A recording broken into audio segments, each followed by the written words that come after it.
Sonhadoras e sonhadores, tudo bem? Espero que seja tudo bem com você por aí. Muito obrigado pela sua presença aqui no canal Sonho de Aluguel.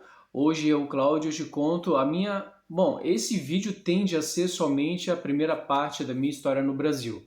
Quem tem acompanhado os vídeos no canal sabe que eu sempre falo da minha vida na Alemanha, da experiência que eu tive aqui, da experiência que eu tive ali, das coisas que eu passei aqui e acolá. Porém, a ideia do canal Sonho de Aluguel não só é desabafar, como também contar as minhas experiências de Brasil e Alemanha. E até aqui eu só estava falando da minha experiência na Alemanha na maioria dos casos. Então hoje eu falo para você qual é a minha origem, aonde eu nasci, quem foram os meus pais, como é que eu organizei o meu dia a dia e como é que eu fiz as minhas primeiras conquistas, tá bom? Espero que você se interesse pelo tema. Se você ainda não está inscrito ou inscrita, basta você clicar no botão vermelho que está aqui embaixo do vídeo. E se você tiver mais interesse ainda, também ative o sininho de notificação, porque assim que tiver um vídeo novo, você vai ser informado ou informada. É importante também você deixar o seu like, porque isso fortalece bastante o canal. Tá bom? Bom, eu tô começando o canal faz pouco tempo, né? Comecei esse canal no dia 14 de março de 2022. Então, tem muita coisa ainda para crescer, então a sua participação se faz mais do que importante. Bom, eu sou o filho mais velho de 4 filhos, ou seja, meu pai e minha mãe tiveram primeiro a mim como filho e depois que eu nasci, nasceram mais 3 irmãos. Eu tenho um irmão e 2 irmãs. Meus pais são de origem nordestina.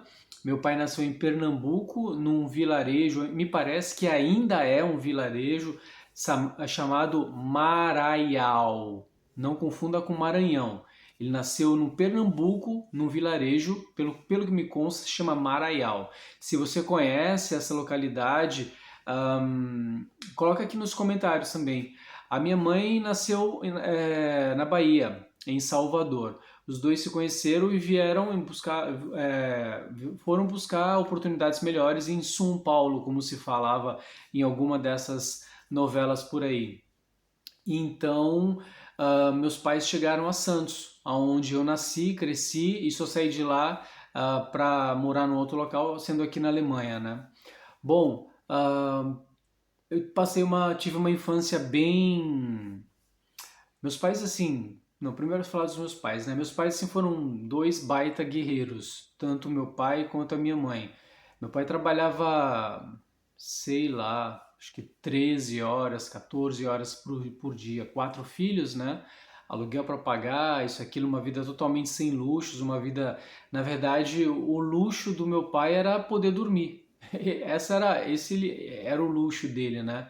Um cara que me ensinou muita coisa. Minha mãe também trabalhava, apesar de ter filhos em casa, sempre que podia, ela tinha um emprego, às vezes, faxinas regulares e também, quando arranjava a agenda, ela ia fazendo outras faxinas para conseguir manter a geladeira relativamente em ordem para cuidar dos 4 filhos.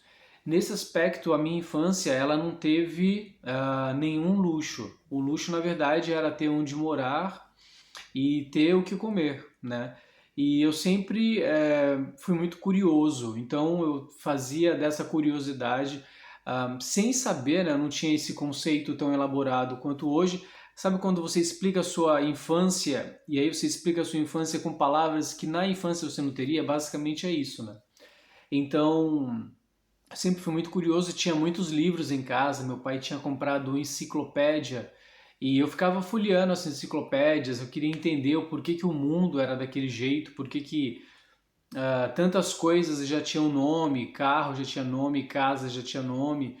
E na escola eu nunca fui um aluno de tirar notas muito boas, mas eu era um aluno durante o processo de passar as matérias, né? Eu era o aluno que sempre fazia muitas perguntas. Contudo, como tinha muita briga em casa entre o meu pai e a minha mãe, eu não conseguia estudar, não conseguia me concentrar, não conseguia pegar uma matéria e falar assim, nessa matéria aqui eu vou ser o melhor da classe. Então a minha meta era sempre tentar tirar as notas para passar no meio daquele turbilhão que era chegar em casa, uma casa pequena para muitas pessoas, no caso, muitas pessoas, no caso, os meus pais e os meus irmãos, eu ficava sempre procurando o meu espaço, e eu acho, quando eu faço uma análise olhando para trás, eu acho que é naquele momento que eu começo a pensar que eu queria ter uma família para mim. No caso, tentando traduzir o que eu estava pensando naquele tempo era eu queria o meu espaço, eu queria ter o meu canto, eu queria ter a minha privacidade, eu queria poder apostar nos meus talentos. Então, ah, naturalmente, como filho mais velho, quem é brasileiro ou brasileira sabe disso, o filho mais velho ele tem uma missão de dar uma força para casa, né? E eu sempre ajudei a minha mãe com relação aos meus irmãos. Eu tinha que dar o exemplo, então eu tinha que fazer praticamente tudo que a minha mãe pedia, né? Não era sempre que eu conseguia, porque eu era uma criança, então fazer arte faz parte de ser criança. E ao mesmo tempo também eu tinha que me encontrar, que me conhecer nesse processo todo. Então passei uma infância aí, a primeira infância eh, com raríssimos brinquedos, praticamente nenhum, né? Meu pai, como eu era o filho mais velho, depois de mim nasceu um irmão e depois de mim nasceu duas irmãs, as minhas irmãs passaram a ter naturalmente mais atenção por parte dos pais, né? Então, eu lembro que lá em casa todo mundo fazia aniversário no mês de maio, só eu que sou do mês de junho. Então é assim, 7, 10, 7, dia 7, dia 10, dia 20, dia 25 e dia 28 de maio. É aniversário da minha família, né? No caso, meus pais são falecidos, mas enquanto vivos, faziam aniversário também no mês de maio. Eu era o único do mês de junho. Então, quando chegava no mês de junho, não tinha mais bolo para mim. Já tinha feito bolo para todo mundo, né? Muito embora meus pais não tinham bolo para si, para eles, né? Mas tinham três irmãos que vinham atrás de mim, né? Então eu cresci meio que com conceitos muito básicos, assim, sabe? Assim, sabendo que eu não poderia ter muita coisa, mas sempre lutando para ter mais e mais e mais. Aí eu chego na adolescência, na escola, ainda sobre os efeitos da infância, ah, com muita discussão, muita briga em casa, né, por parte dos meus pais. E tinha aquela questão de você marcar espaço, né, já na adolescência. E eu acho que eu tinha 12 anos, mais ou menos, quando os meus pais se separaram. E aí eu recebi de vez a faixa de capitão, né? Porque na ausência do meu pai, o filho mais velho, que era eu, tinha que ajudar. E a minha mãe falou, né? A partir de hoje você é o homem da casa, quando meu pai saiu de casa. Eu lembro que ver meu pai saindo de casa foi uma dor para mim que até hoje eu não consigo traduzir, porque afinal de contas, é, a ideia dos filhos é sempre, quase sempre no caso, né? Pelo menos ver os pais juntos. A minha ideia não era diferente disso, mas ao mesmo tempo também já estava extremamente claro que não dava mais para os dois ficarem juntos, né? Então eu tinha que pensar também no que era melhor para minha mãe, e no que era melhor para o meu pai, e para meus irmãos também. Então foi um luto muito grande ver o meu pai saindo de casa, né? E ir morando num quarto e cozinha. E eu tentei acompanhar o meu pai no sentido de visitá-lo constantemente, porque eu imaginava o quanto era difícil para ele, mas assim, parte de mim queria morar com ele, mas eu também não podia deixar a minha mãe com os meus três irmãos menores. Então eu falei assim, não, eu vou continuar morando com a minha mãe para ajudá-la em relação aos meus irmãos, mas foi um processo que me dividiu, né? Então ficou uma lacuna muito grande. E aqui eu estou pulando inúmeras informações, estou fazendo um baita de um resumo mesmo. E aí quando eu estava acho que com 16 anos eu me dei conta de que existia a universidade. Eu não sabia, né? Ah, bom, naquele tempo não tinha internet, não tinha essas coisas, né? Então eu ficava me perguntando por que algumas pessoas tinham carro, porque para mim ter carro era algo muito valioso, né? E por que outras pessoas moravam em casas tão simples como as que eu morava, né? Com a minha mãe, no caso. E aí eu fiquei sabendo que tinha uma universidade, que você poderia terminar os estudos no colégio e procurar um curso universitário. E eu também não tinha a menor condição de fazer universidade, de pagar. Naquele tempo tinha que pagar, tinha que fazer o vestibular. Acho que hoje, não sei se hoje ainda tem vestibular, não sei como é que funciona isso. Parece que tem o Enem, não é isso? Então tinha que pagar duas mensalidades, a matrícula e o primeiro mês, para começar a estudar por volta do mês de fevereiro, março, né? E bom, por conta da gente, depois que meus pais separaram, a minha mãe lá não conseguia pagar uma casa pra gente morar. A gente não morou numa casa depois da separação dos meus pais, né? A gente ficava mudando a cada 3, 6 meses, que minha mãe não conseguia arcar com tudo. Eu também trabalhava, comecei a trabalhar com 10 anos de idade, tomando conta de carro na rua. No caso, eu era também conhecido como flanelinha. E esse dinheiro dava para minha mãe, para ajudar nas despesas. Então, com 10 anos, meu pai ainda estava com a minha mãe, eu tentava ajudar os dois. E também tinha que estudar, e também tinha que jogar bola na rua. Então, com 12 anos mais ou menos, eu vi meus pais separarem, e aí com 15 anos eu cheguei a jogar nos times da Portuguesa Santista, que tinha nos domingos. Tinha o time do professor Radá, do professor Júlio, eu jogava no time do professor Júlio. Foi um momento muito especial na minha infância. Eu conseguiria ter sido um jogador de futebol mediano para ruim, mas naquele tempo não pagava salário, né? Então eu tinha que trazer, eu precisava de um alívio imediato. E o alívio imediato, no caso, era tomar conta de carro na rua e seguir trabalhando, né? E estudando e tentando tirar as melhores notas para evitar ficar de recuperação e para evitar também ir para conselho de classe, né? Coisas da minha vida, né? Bom, aí voltei a falar da faculdade, agora só fiz alguns links, né? Porque eu não preparei um texto para falar sobre a minha vida, eu estou falando as coisas que estão vindo aqui na cabeça. Certamente esse não vai ser o vídeo um, não vai ser o único vídeo, no caso, vai ser o vídeo um e deve ter mais um vídeo, pelo menos, falando só da minha história no Brasil. Bom, e aí para entrar na universidade eu tinha que saber qual era o curso que eu queria fazer, né? E aí eu fiquei pensando, cara, eu queria fazer direito, né? Eu queria ser advogado. E aí eu fui ver o preço, nossa, absurdo, né? Muito, muito, muito fora da realidade. Com 10 anos eu comecei a tomar conta de carro, com 15 anos tive meu primeiro emprego registrado, fui empacotador do Pão de Açúcar que tinha lá na Pinheiro Machado, no Canal 1 em Santos. Foi isso, exatamente. Foi isso? Acho que foi isso, sim. E aí, então eu tinha um salário que eu dividia em casa, né? E o que eu tinha de sobra de salário tinha que ser o que eu poderia pagar da mensalidade. Então, só para você entender, dos 10 aos 15 anos eu tomei conta de carro na rua. Com 15 anos que eu já podia ter minha carteira de trabalho registrada, eu procurei emprego, encontrei um emprego no Pão de Açúcar, que não existe mais na Pinheiro Machado, no Canal 1 em Santos.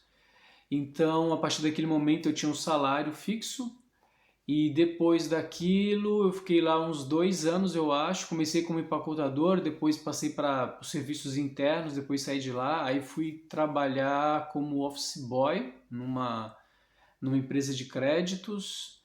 E aí depois fui ser vendedor de calçados. E foi quando eu fui vendedor de calçados que eu consegui prestar vestibular para entrar na universidade. Então foi um processo bem, bem longo.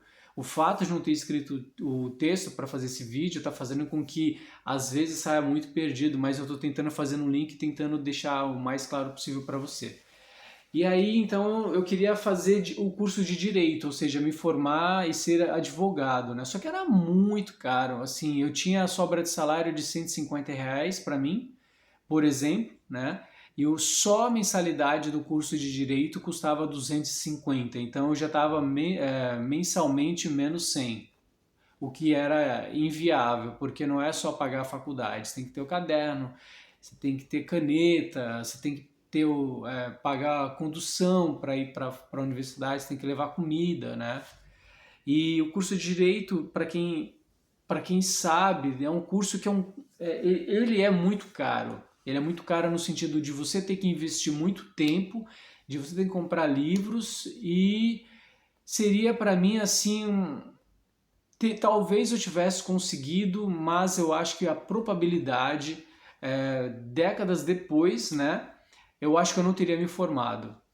Talvez eu tivesse ficado na metade do caminho. E aí eu pensei em fazer letras, porque eu sempre gostei muito de professor, ah, sempre me encantou muito essa posição. E aí eu falei assim, mano, o que que eu vou fazer, né?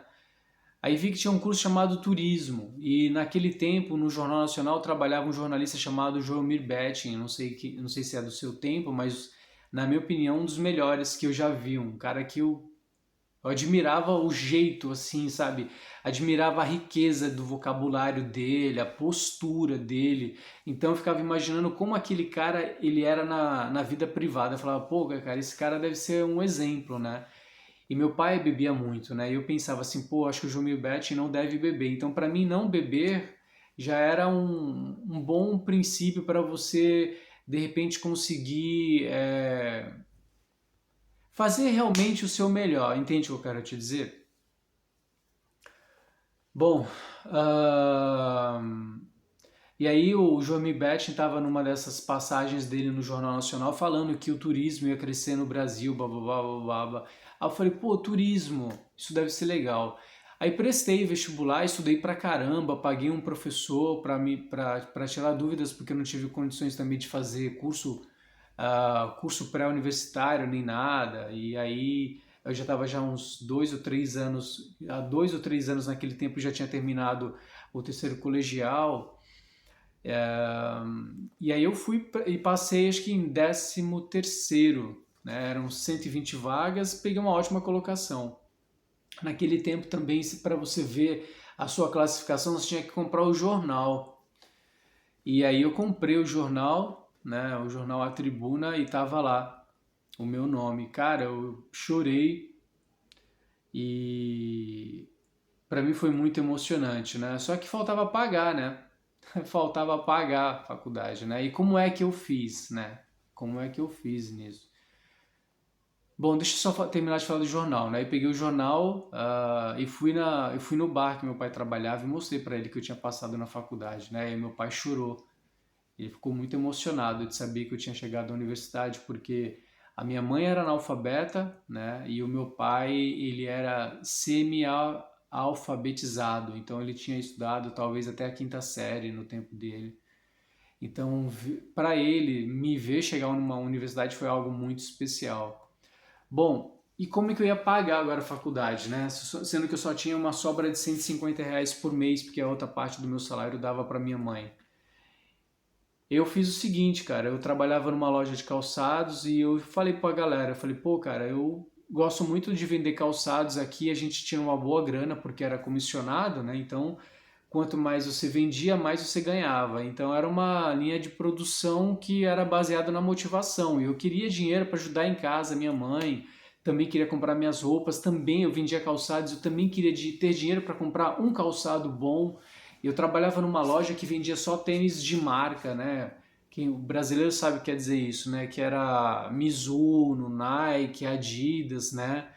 E eu olhava, eu vendia aqueles calçados e, pô, muitos daqueles calçados eu não tinha dinheiro para comprar. E tão poucos os meus irmãos tinham, né? Então para mim era também um pouco difícil, tipo, botar um baita Nike no pé e ver meus irmãos andando com um tênis muito abaixo, entendeu? Então assim eu ficava, era um pouco difícil para que eu aceitasse as minhas vitórias, sabe? Porque eu acabava tendo que de alguma maneira ficar mais ou menos no mesmo patamar de uma família que não era bem estruturada. E para entrar na universidade que eu fiz foi vender cerveja Guaraná e água na praia, né? E uma colega dessa loja que eu trabalhava, ela tinha isopor que ela levava, que ela usava para ela levar bebida para ela ir para pra praia com a família dela, né?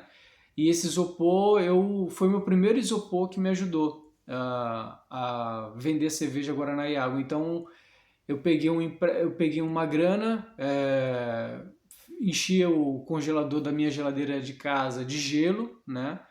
Comprei cerveja, guaraná e água no supermercado e da noite deixei tudo na geladeira no domingo de manhã, porque sábado também eu trabalhava. no domingo de manhã eu peguei o ônibus e fui vender cerveja Guaraná e água. E aí chegava na praia, aquele sol enorme, eu com